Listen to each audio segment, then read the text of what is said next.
Sahabat inovator, sadarkah kita bahwa di antara dampak percepatan perubahan yang terjadi saat ini membuat setiap orang dan organisasi ingin melakukan perubahan yang semakin cepat pula. Mereka dihantui kecemasan menjadi ketinggalan zaman atau kadaluarsa karena lambat dalam merespon perubahan.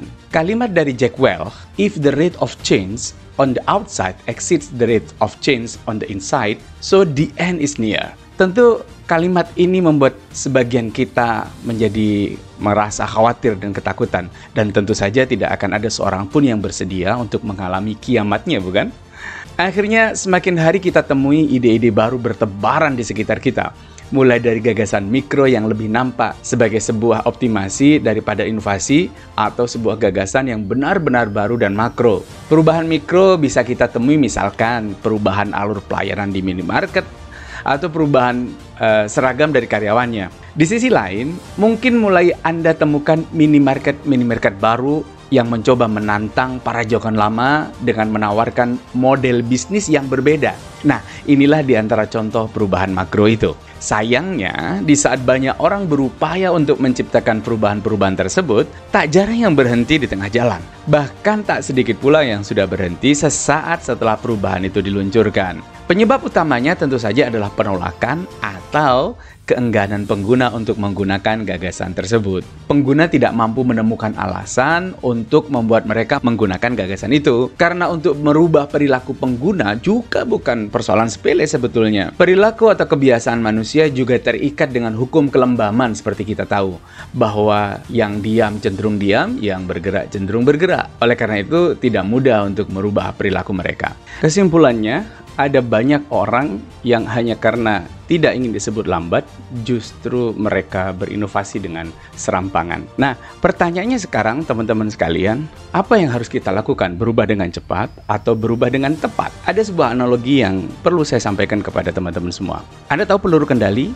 Ya, peluru kendali merupakan senjata paling ditakuti oleh pesawat tempur, di mana pesawat tempur merupakan alat tempur dengan tingkat kelincahan paling tinggi saat ini. Betul bukan?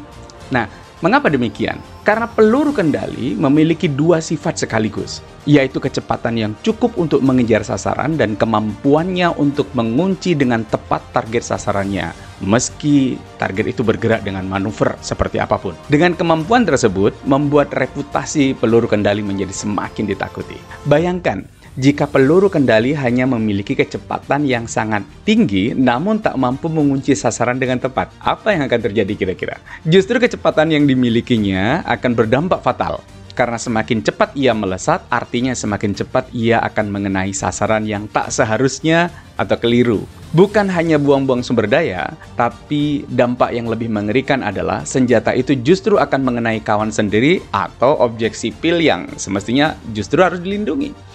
Dampak kerusakannya akan sangat mengerikan. Atau sebaliknya, apa yang akan terjadi jika peluru kendali itu mampu mengunci target dengan tepat, namun tidak memiliki kecepatan yang memadai untuk mengejar sasaran? Tentu peluru ini pada akhirnya akan kehabisan tenaga dan berhenti tanpa hasil. Begitu ia terjatuh dan mengenai objek yang salah, maka dampaknya juga tak akan jauh berbeda dengan situasi pertama tadi. Sama halnya dengan peluru kendali, teman-teman sekalian. Inovasi atau perubahan juga demikian. Berubah dengan cepat atau berubah dengan tepat bukanlah pilihan, melainkan dua hal yang mesti dipenuhi secara simultan. Jika inovasi kehilangan kecepatannya, maka bersiaplah untuk gigit jari karena boleh jadi orang lainlah yang akan memiliki peluang untuk meluncurkannya lebih dulu. Sungguh menyakitkan saat kita harus menyaksikan bahwa gagasan yang kita rancang justru dinikmati oleh orang lain hasilnya. Atau sebaliknya, jika inovasi yang Anda lakukan memiliki kecepatan yang sangat tinggi, namun tidak pernah tepat memenuhi harapan pengguna, maka semakin cepat pula Anda harus mengubur dalam-dalam inovasi tersebut. Nah, pertanyaannya, adakah pendekatan mudah untuk berinovasi yang cepat dan tepat itu? Sebagaimana analogi dari peluru kendali tadi, teman-teman sekalian, untuk memastikan Anda mampu mengunci dengan tepat target pengguna Anda atau pelanggan Anda, maka pastikan Anda menemukan inti harapan dan keresahan mereka. Karena secara prinsip, setiap orang hanya peduli pada masalah mereka, bukan pada solusi yang Anda tawarkan. Customers don't care about your solution. They care about their problems. Itu kata Dave McClure. Banyak orang berpikir bahwa inovasi itu tentang solusi. Inilah awal kesesatan berpikir yang membuat semua orang yang berinovasi justru memulai dengan berlomba-lomba secepatnya menemukan solusi. Padahal inovasi itu justru tentang kemampuan untuk menangkap problem yang sedang atau akan dihadapi oleh pengguna Anda. Jika Anda mampu mengenali keresahan dan harapan pelanggan dengan baik, kemudian menawarkan solusi yang relevan, maka jelas mereka akan merespon seperti kata para milenial sekarang ini, wah ini gue banget nih gitu. Ya, hasil akhirnya tentu sudah dapat diprediksi.